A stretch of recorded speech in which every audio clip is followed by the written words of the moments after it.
السلام عليكم ورحمة الله تعالى وبركاته مشاهدينا الكرام. إذا أمطار وعواصف رعدية قوية مرفوقة ببرد منتظرة بعدد من المناطق الجزائرية التونسية ووصولا إلى المناطق الليبية. أمامكم في الصورة تحديث للنموذج الأوروبي ل10 أيام القادمة وتراكم الأمطار، حيث يضع المناطق الغربية للجزائر تحت وقع أمطار هامة محليا قوية قد تتخطى حاجز 80 ملم ببعض المناطق، ثم الولايات الوسطى وكميات أمطار مهمة قد تتخطى 150 ملم في تراكم ل10 أيام القادمة بالمناطق الشرقية الجزائر، وكذلك قد تتخطى حاجز 130 ملم بالنسبة لأقصى شمال غرب تونس. وأمطار ستكون محليا هامة بباقي المناطق الشمالية لتونس، المناطق الوسطى، وامتدادا حتى لبعض المناطق الجنوبية التي قد تتأثر بهذه التساقطات المطرية. كذلك الوضع الجوي سيكون متقلب مع أمطار قد تموس وتطال السواحل الغربية لليبيا والسواحل الشرقية وبعض السواحل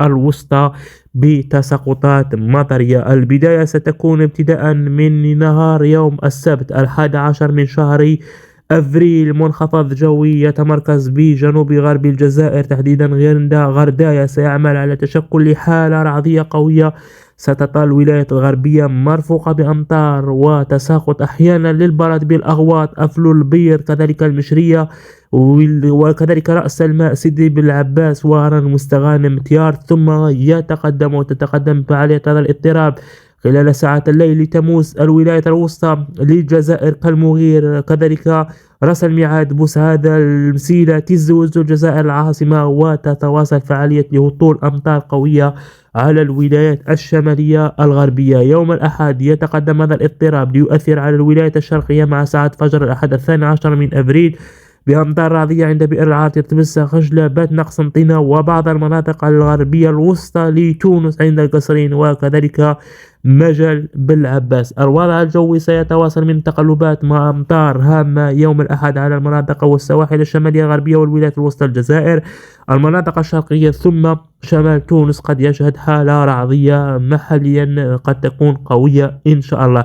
بداية الأسبوع المقبل وتحديدا الاثنين 13 من شهر أفريل المنخفض الجوي تقريبا نفسه يعود أدراجه من شمال أوروبا نحو حوض المتوسط، يؤثر على الولايات الغربية الوسطى شرقية الجزائر بأمطار عامة، ثم أمطار مرتقبة على شمال ووسط تونس قد تأخذ ذات طبع رعدي وقد تكون مصحوبة أحيانا ببرد. هذا المنخفض الجوي سيتواصل بالتأثير على الولايات الشرقية وعلى شمال وسط تونس الثلاثاء 14 من شهر أفريل بحول الله تعالى بتساقطات مطرية، وحتى يوم 15 من شهر أفريل أمطار هامة قد تكون أحيانا قوية للغاية قد تموس الولايات الشمالية شرقية الجزائر والمناطق الشمالية الغربية لتونس، قد تعمل على تشكل ربما للسيول.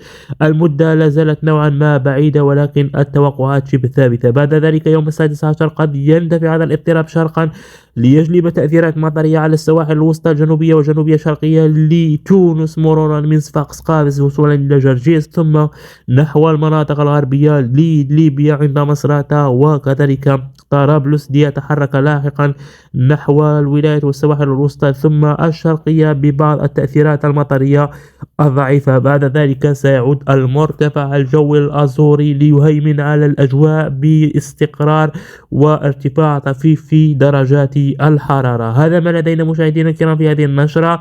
إذا أعجبكم الفيديو لا تنسوا مشاركته مع أصدقائكم كدعما لنا وتقديرا لنا على هذه المجهودات لنواصل النشر، ولا تنسى أن تترك لنا تعليق أسفل هذا الفيديو ونحن سنجيبكم هل منطقتكم معنية أم لا بهذه الاضطرابات. والسلام